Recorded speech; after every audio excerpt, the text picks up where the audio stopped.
All right, hi everybody. I'm Maggie Reese. And I'm John McManamy. And we're coming to you live from out of the shack today. Out of the shack. It kind of sounds like out of Africa. Yeah, we're out of Africa today. We're out, and in San Diego. And in San Diego. And we don't have sun today, so we are just out here. This is kind of June gloom, what they call this time of year. Yeah, and it's June 1st today. It is June 1st. Wow. So the June gloom came right on the dot. Yeah, it just showed up, just for you guys. Yes, you're so privileged out there. You're so privileged. So today we're going to talk about just what brings us alive and out and about. And for both of us, we were talking like how when we go and experience different parts of nature. Nature. And you're going on a nature holiday this summer. Yeah, this summer we're going to, the last 2 summers we've done Wyoming and Montana and talk about getting out in nature. That was just crazy, fun, insane. But this year we're focusing on just California. And I think this is so much related to our recovery. Yes. We were born to be out in nature. Even if you're a city person and you've been a city person all your life, you know, our caveman wiring has us responding to the cycles of nature, and we need to get away every once in a while.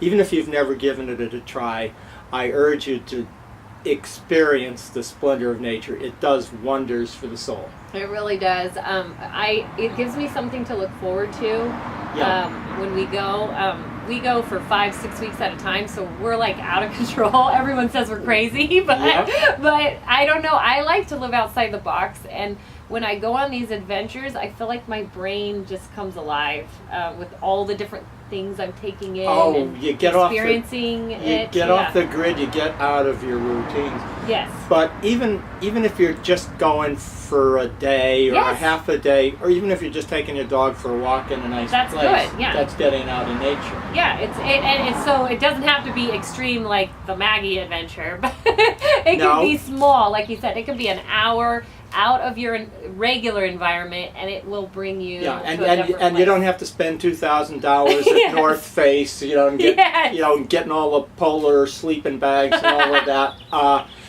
It can be very simple. Sometimes it's just sometimes a group of friends and I will just go up into Cuyamaca or the Laguna Mountains that are 30 miles or 40 miles outside of San Diego, and just camp out for the night. That's awesome. And I'm sure that just takes you to another spot. Look, I even have photos. Oh, yeah. Here's one of me camping out. Okay. Oh, that's awesome. So he's in front of a fire with a didgeridoo? With a didgeridoo. That's not a log I'm about to burn, but it looks like I'm about to burn a log. And we will put that picture up so you can see it. It's just that's so different. And I'm with a group of friends, and we're just having it's almost, kind of remember back when you were a Boy Scout or a Girl Scout or went to a YMCA camp or something, and the camp counselor is telling stories, only we're telling our own stories. That's we're awesome. talking to people, we're out in the woods, and we're looking up at the moon and the stars, and there is something pure magic about it. And I'm sure when you're in this moment, it takes you away from your illness. Like you do not have bipolar at that moment. You're not thinking about any of the bad stuff that occurred maybe yesterday or the week before. You are in a happy place. You're with your didgeridoo. You're with the warmth of the fire and the warmth of your friends. And that is a peaceful, awesome place to be. And literally, this is like 20 or 30 miles from where I live. And yet... Right. And that was a cheap thing to do, too. That wasn't like cheap. John went out and spent a bunch of money to go experience this happiness. I think all I did was show up with a watermelon. Right. Somebody else brought the ribs. See? See, you have to think outside the box, and that's what he did. So we're sharing food. Yep. Yes, and sharing food and friends and music, and boom, you're like... Yeah, do you have any photos there, Maggie? I do. My first one that I brought up is... snowboarding. Snowboarding. Yeah, Matt and I, our friends invited us to Portland to go to Mount Hood, and my husband's a teacher, and I'm like, well, we can't really afford. Yeah, can I see the picture? Yeah, we can't really afford to go up to Mount Hood, And let me bring it up here. It's right here. And so we are. Wow! We're on this volcano, and to get to there, we had to fly and rent a place, so it was expensive. Beautiful mountain peak behind you. So yeah, you're like on a glacier there. Oh yeah, we're on a glacier in Mount Hood, but to get there, see, this is what I do. I'm like, okay, how can we afford this? Because you live on a teacher's salary in the most expensive city in the U.S. or one of the most expensive cities. I'm like, well, we've got this old sailboat. We never use it. Let's sell the sailboat. Sell a sailboat. Take the money, and we're going on a trip. And that's exactly what I did. I sold it on Craigslist. Off we went to this glacier. Had an incredible time with my daughter. She learned how to snowboard, and she already knew how to ski. And we're going all over this glacier. And it my depression I've experienced was glaciers gone. in New Zealand. Yes, and they are amazing. It was incredible. We went from this mossy hikes where we were staying. 20 miles up, we're on this glacier, and we're snowboarding all over the mountain. And I'm not even kidding you. Before we went on this trip, I was in a massive depression. Wow. And I couldn't get out of it. And I can't take meds to get out of mine because that'll flip into the manic episode.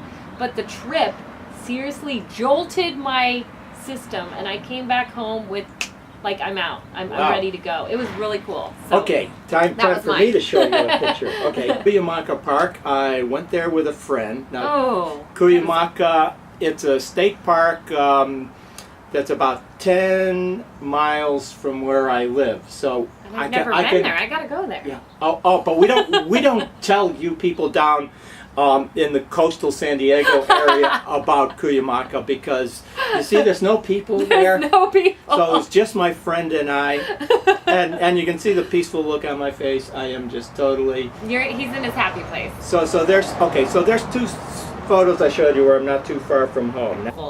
The blooms, are these the desert blooms he's got? These are desert lilies. Desert lilies. Okay, so I'm in Anza Borrego State Park. Now, if you take a look at the landscape behind it, we had to hike 2 miles. Okay. Wow. Okay, so we're going through Badlands. Right. Okay, so all these, places where, they'd have names like, I don't know, Dead Horse Canyon or something. Right. I mean, if you were lost in a mule train here, you were not going to get out of these canyons alive. Oh, I believe it. So, so there's no sign that says the desert lilies are over here. So it's just each spring, miraculously, the desert comes alive with flowers. Yes. But we were hiking in where there were no flowers. But then we turned a corner, and for some reason, it was like, there are these beautiful desert lilies. It's a gift. It's like, how can this miracle happen in nature? So it just moves you deep inside. It does, and it just brings you alive. I love it. Yeah. So it's right here. Yeah. So what do you got from your family? From my family album, we've got. So this is 20 minutes from my home, and this is a picture of my paddleboard by the bay. Okay, paddleboard by the bay. Okay, yes. So we're in and it's San Diego. Just right down in the San Diego Bay. But you're smelling the salt water. Oh, I love it.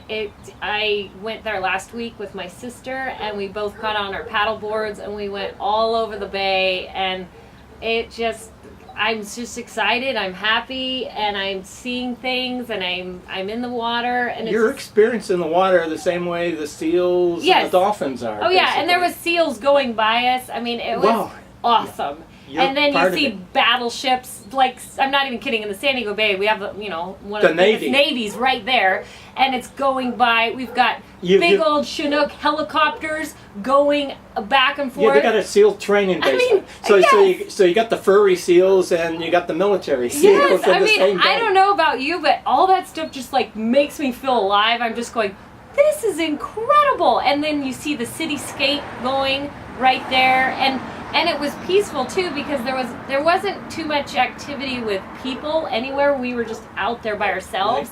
Right. But then there's the huge Navy, right? It's like boom. But to me, it just inside, I'm like, yes, this is life, and I'm alive. And then at the end, I put my paddleboard back in the truck, and I drive back to my home, and I just Matt's like, Maggie, what'd you do? You're so happy today. I'm like, I went paddleboarding. And he's like, you gotta do that every day, you know? Yeah.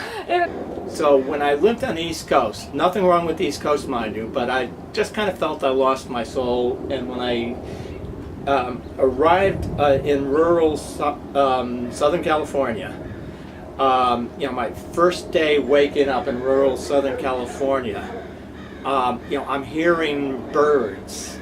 Yeah. And I go out and take a walk, and where the Walmart should have been was a beautiful mountain valley. That's awesome.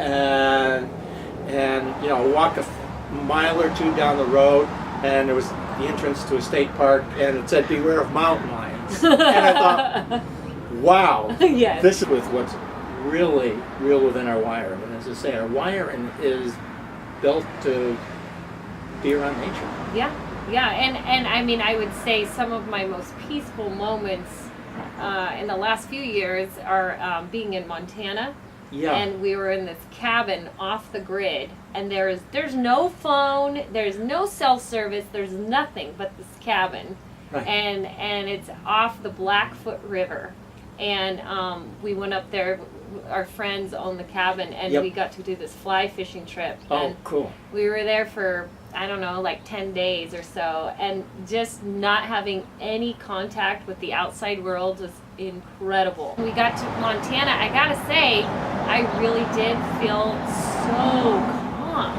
And then we're going in this boat down the Blackfoot River, and Matt's doing his fly fishing, and I did a little bit of fly fishing, but I'm just sitting there, and I felt my brain quiet. And then we see these two massive bald eagles sitting on the side of the creek, and I'm going, this doesn't, or not the creek, it's the river, sitting there eating something, and I'm going, this doesn't even seem real. It's just incredible. And that brought this, like, my brain alive and just quiet. And you've done a lot of traveling, Maggie. I have done a lot of traveling. You've been in cities, you've been in the great cities of the world. Yes. Okay. You know, you've been in Paris Yes. and Rome and I've various places. been all over the place. And I've been to London and New Yes. York, and so we like the city. We like that, but when you go out to Cuyamaca, your brain just is quiet and relaxed, and it's a wonderful thing, isn't it? You know, and this is a funny thing. I've really gone native out here. I'll just have to show you one more picture. Okay. Oh, for sure. So see if you can recognize that. Oh, that looks like Joshua Tree National Park. Yes. Right? Yes. Yes, which is in California, and it's got those cactus. They're kind of cactus-like trees. Yeah, and they're weird trees everywhere. They only grow there. Yes. Nowhere else in the world. So you're seeing like a moonscape. Totally. Of totally cool rocks. And I caught this picture at sunset. Which is breathtaking. I mean, just looking at the picture, I feel like I just want to check out and relax. Have you been there? Yeah, and you know, my first time there, this is a pretty crazy situation. I had just gotten home from my third time of quitting college. Third time. So you're a successful college student. Yeah, third time in 4 months, because that was my freshman year. So I had gone to University of Idaho 2 times, dropped out 2 times, went to Cal Poly San Luis Obispo, dropped out of there, and that's when my parents decided we have a major problem, right? We didn't even know I had bipolar. Right. And my mother took me to Joshua. Wow, that's a great story. Yeah, national. It's a Joshua Tree, whatever. Joshua Tree National Park. It's an official national park. Yeah, it's official national park. And we went there, and I was extremely depressed. I was like 150 pounds, which for my body type, I'm usually about 130. So here I had this extra 20 pounds on me. I had quit my running career, and there was something about being in the desert and the quiet that just gave me some hope, I guess, like that, because I had no hope at that point. And my mom took me out of my element, and I remember meeting my grandmother, and she said, Maggie, everything's going to turn out okay. You don't see it right now, but it's going to be okay. And that was my first experience. Now that's interesting, Maggie. Okay, so this was my second experience at the park. And remember how we talked in another video about our bipolar networks, how we need to call friends? Okay, so I called a friend. Yeah, my girlfriend dumped me. Oh man, yeah. And it's like, oh, Louise, I'm feeling awful. Yeah. Right, right. Said, well, you know, we've got a campground. We're going to Joshua Tree. Why don't you join us? Nice. And it's exactly the same thing. You know, I was out in nature for 2 days, and you know, at the end of the second day, I felt like, oh, I don't want to live here. You know, I just want to grow a big prospector's beard and just go into town every once in a while for a bag of flour and whiskey, and just stay there forever. Forever. Yeah. Yeah. There really, you know, I could have stayed in my apartment and isolated. Yes. And gotten even more depressed. Right. And right. I got it. So it's like kind of like Joshua Tree restored you. Yes, it did. Joshua Tree restored me. Totally. I think really, That's folks, awesome. that says it all. Unless you got another photo. To Oh, I think that sums it up. I'll stick my Montana picture in there so they can see We'll that. stick a Montana picture in there too. Okay. All right. Well, cheers to that. Thanks, John. Okay, and our books. Oh yeah, we got. I want to give a high five. I know. I forget. Yep. I forget that we actually do have books. Yeah, I sometimes I forget I wrote one. Okay. I never read mine. That's for sure. Yeah. Oh God, no. Right. When I finished it in 2009, I haven't picked it up since. but I have. So this is really worth reading. It's Runaway Mind. It is. Actually, Maggie in the book does have some adventures in Yosemite when she was manic. Yes. So it's a fun book to read, but it's very instructive. And I mentioned some of it. It's so good. I mentioned some of it in my book, not just up and down. Yes, not just up and down with John's book. Lots of great information as well. Like he said, stories of other authors in here, and it helps you get the concepts and just the details of this awful illness that we're dealing with. And you can when you read this, I feel like I understand so much more from it, and we need that kind of information to help us, whether you're a family or a friend. Yeah, and my next 2 books later in my series, I will be writing on recovery, and I'll be concluding a large chapter on nature. Awesome. Out of nature. Well, thank you guys for joining us today. Sign up for our email list. That's right. Okay. Okay, that's a wrap.